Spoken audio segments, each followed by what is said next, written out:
The Amazing Digital Circus will end in 2026 with only 2 episodes left to release. With a lot of pressure on everyone involved, fans have been speculating on the last 2 episodes. At the same time, Gooseworx, the creator and sole writer of the show, decided to step back a little bit on social media. What happened, and what can you, the artist and or fan watching this video, learn from this? Hello, I'm Dovin, we're going to be talking about some indie cartoon stuff. Also, as a preface, please do not harass anyone mentioned. Just comment and argue in my comments if you want to say something. Right after you like and subscribe, of course. To make sure everyone's on the same page, Gooseworx is the creator of an online animated show called The Amazing Digital Circus. Produced through Glitch Productions, the show has 9 episodes with 7 already released at the time of writing. Now, Goose has been pretty open talking to fans about her cartoon, talking on Twitter, Blue Sky, and even former Reddit account called Gooseworx, in which she used to respond to people. What caused her sudden backing on social media was partially due, in part, with 3 interactions. 1 on a live stream, then 2 on Reddit. There's a live stream clip of Goose where, on a friend's stream, she talks about how some fans got mad that the focus of the show is on the 2 main characters, Pomni and Jax, as well as people getting mad about their predictions not coming true. Over on the Reddit, user SunPump2279 make a post on the r/the Digital Circus forum, talking about Jax's character, redeemability, and how they think the series should end for that character arc. Gooseworx commented on the Gooseworx account, saying, "What if the show was about someone who's too stubborn to give up on someone who's too stubborn to be saved? That would be crazy." Goose responded to another post on a separate subreddit called r/the Amazing Digital Circus, February 20th. The post, created by C Public, was called "The Problem Isn't Pomni and Jax, It's the Sudden Exclusion of Ragatha." Goose replied to this post saying, "Do people really think Ragatha's not going to get any development in the final 2 episodes?" Around the same time on Twitter, so February 20th, 2026, again, Goose would tweet out, "The amount of art of Jax getting tortured really went down after he revealed that he wants to kill himself. I'm still sad about that." And in a now deleted tweet, Goose would respond to a fan who said, "After T-Deck ends, have you considered making a graphic novel of everyone before they enter the circus?" To which Goose responded, "I've considered never touching this franchise again with a 10-foot pole." Over on Blue Sky, she would make 2 now deleted posts saying, "I'm so stressed all the time. I want to feel creative passion again. I'm trying my hardest to make this show good. I'm sorry about anything I said on streams. I really don't want to hurt anyone." Because of these posts, many fans and other artists speak up in favor of Gooseworx, such as user Josiah Awkward posting, "Gooseworx got harassed because T-Deck fans had poor media literacy and berated her for stating that Pomni and Jax were the main characters of her own show. Yeah, no, I can see why they want to abandon the franchise as soon as it's over." Creator of Disney's Amphibia, Matt Brawley, would quote tweet the post that said, "On a YouTube interview, I casually suggested that the Amphibia trio weren't really the greatest friends, and looked down on one another sometimes. It's the only time I got hate mail. People called me a fucking moron and that I didn't care about my own cars. I just shut up after that." February 22nd, Glitch Productions would make their own statement on the matter. They talked about how much they love the fans and are supporting Gooseworx throughout all of this. I would see many replies and quote tweets talk about the production company behind Digital Circus having to make a statement regarding their fan base is kinda quite sad. Also, on top of the general support for Goose herself, several of the voice actors for the show would comment on the matter. Over on Blue Sky, Moko Kovac, the voice of Jax, would type, "I've met so many wonderful fans in person at conventions. All this toxic discourse we see on the internet regarding fandom are only a small portion of the overall fan base, most of whom have been lovely. Please strive to be kind. Thank you." The voice of Zoopal, Ashley Nicole, would type, "People have harassed me for saying what Jax did in the last episode was shitty, but never in my wildest dreams I imagine they do the same to the creator of the fucking show for just saying the main characters are the main characters." And I see Alex Rokon, the voice of Kane, would type, "Honestly, this is part of why I quit using Twitter and why I've been using Blue Sky less. When there's so many people following our show, it means exposing myself to a lot of messages, good and bad. It's unhealthy and unfeasible to interact with so many people I don't know and don't know me." They go on to talk about how theories and expectations have a nasty impact on culture, that they just set up fans to get mad when the story the artist wants to tell doesn't line up with what people imagine based on patterns that don't really mean anything. He would also make a post about how theory culture overcomplicates and misses the point of media. And to cap off this section of the video, Goose would make 3 tweets on February 22nd and 23rd respectively regarding what happened. Sorry for the breakdown earlier. Honestly, I haven't been behaving very professionally on social media, so I think I need to step back from it and reevaluate my priorities. To clarify, this isn't really about criticism. You should be able to criticize a show without feeling guilty. I have a lot building up in my mind, combined with intense burnout and pressure to make the finale perfect. In the end, I'm the one who snapped, so I should reflect. To reiterate, I was not harassed off Reddit. I had a breakdown from other things that have been building up over the past few months. The ending of this show isn't changing. It's going to play out exactly how it was planned from the beginning. I'm fine. Seriously.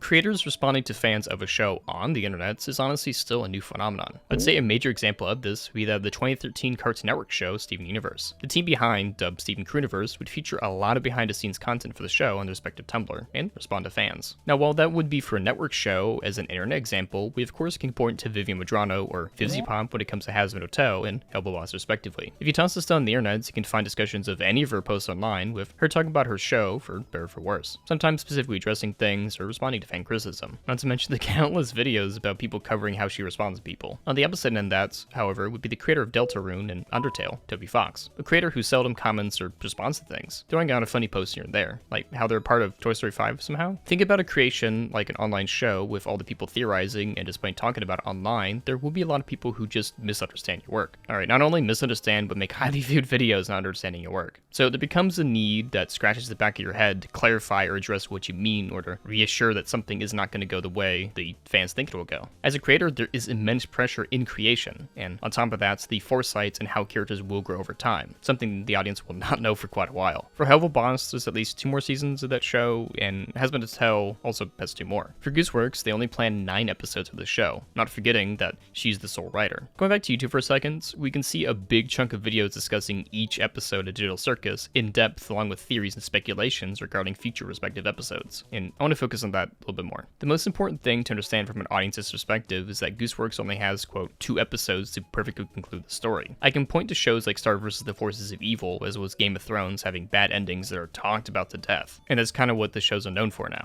Well, the future will eventually come for Helba Boss and Hazbin Hotel, shows that will have to eventually have endings of some sort. Gooseworx is experiencing that now. For a show that she and her crew have been working on for several years, this is what has been taking up a bunch of her life, the show, either in writing, leading a team, or even just promotion. This was a job that eventually had to come to an end. I completely understand the stress she is under in concluding a show of this magnitude and popularity. The fans who cosplay as her, like me, the people who get tattoos of her creations, the people who support since day one are all riding on her writing skills to come to a satisfying conclusion in some way. When she says that she considered never touching this franchise with a 10-foot pole again, I can see her struggles in finishing and seeing the end of a creation coming so soon. To worry about how fans will respond is something you'll have to deal with forever, and I do mean forever. When the show concludes, there will be people asking for either more from these OCs, from prequels or sequels, or just asking questions after the fact. When Rebecca Sugar finished Steven Universe, she took a long break, an understandable break to be sure, noting she worked on the same show for the better part of a decade. A latter music video that she had created, Hill to Die On, will let her express her feelings regarding making a show, the joy of getting into it, finding your footing, and process creating. But then the show's over. People working on it move on to other things. The experiences, the memories he made along the way are now just that, memories. And if the show concluded, apart from any future book, comic, or a miracle, new episode season somehow comes out, this is all that the fans have to ruminate with forever. To continue to create the next thing is a scary task, especially for someone like Gooseworx. Digital Circus, albeit not the first animated thing she has made, is the first major show she has made. To be thrust into creation of this sort of cultural impact is a daunting task. To literally walk into, say, a Hot Topic or even a Walmart and see your OCs there, but then to one day see that go away, is a unique experience. As nice as it is to have job security for several years, the process of creating and seeing feedback anywhere you go is tiring. No matter if it is praising or dissecting, you lose a part of your anonymity in creation. YouTube, the service you're watching this video on, is used by everyone. To try and break away from your own work is quite hard. For Goose, I can imagine wanting to watch something after a long day of work and in the corner of your eye see someone critiquing Digital Circus, maybe even from creators she likes to watch. Not only that, but her words hold immense power. To see your tweets get thousands of likes means fans are hanging on to every word. Such as when Gooseworx commented on Smiling Friends ending with cartoon-based screenshotting the tweets and then making like a drama post about it, and I saw some comments saying like, you have to post every little thing she does. But anyway, as a creator, how you respond does matter. Clarifying and being specific is sometimes something you have to do, or at the very least feel like you have to do.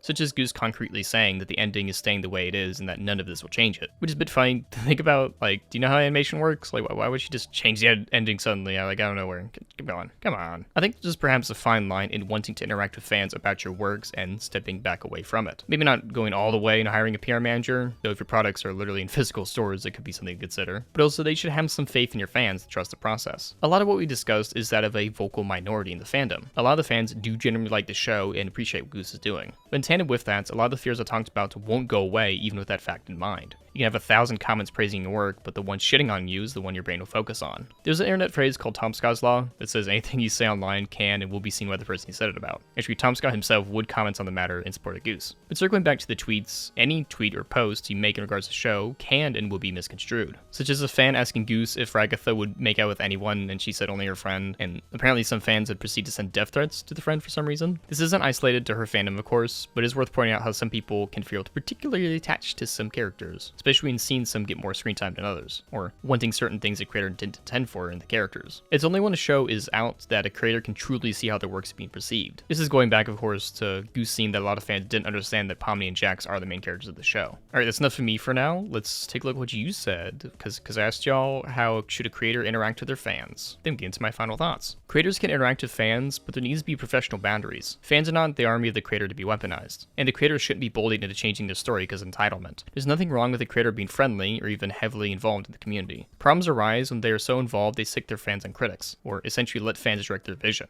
It's okay if creators don't want to interact with fans because they know it might negatively impact their content, not necessarily from entitlements, but just being distracted. It boils down to balance and what the creator can handle in a healthy amount. Simple, be professional. On once Q&A panels and creators of legacy media, they're able to set a proper standard of the audience. They understand that you can't get too personal. It's okay to joke around with fans and even be sympathetic to one's positive impact to the fan. Let's not overstep boundaries like with sexual DMs or spending too much time arguing with a fan over nothing. It's their choice to do so. Yes, it would be cool if I wanted to talk to my favorite creators, but they shouldn't feel like they have to because I read all the comics or I liked all your work, or something like that. We gotta remember that creators are people too, and we shouldn't feel like they need to owe us everything besides the work they promised to give us. I never watched this show after its first episode, wasn't the vibe, but they feel like the fan base they made is overly toxic. Then I say they have the right to distance themselves because it could be worse from everything we know. What you should take away from this video, first as a consumer, is that there's a lot that goes on behind the scenes for a show, both in the actual production as well as emotionally for those working on it. Creators don't set out to make bad shows, nor do they want to realistically leave fans with something shit to chew on. This is not the first nor last instance something like this will occur, especially for online indie cartoons. In a generation raised by social media, both on the consumer and creator end, there's a feeling or need to comment. As a consumer, it is best to think about how you want to talk about a show, be it one you like or dislike. As re-mentioning Tom Scott's Law, there's literally always the chance the creator will see it, and something you say might accidentally become the discussion of the week. This isn't to say you can't critique a show, of course, but I think there's a difference in how you personally want a show to end up versus how the artist wanted it to turn out. Not to mention whether or not you understand the themes the artist is trying to go for in a project. One more thing, before we get into the artist perspective, would be that Reddit post that Goose responded to, the one about the exclusion of Ragatha made by CPublic.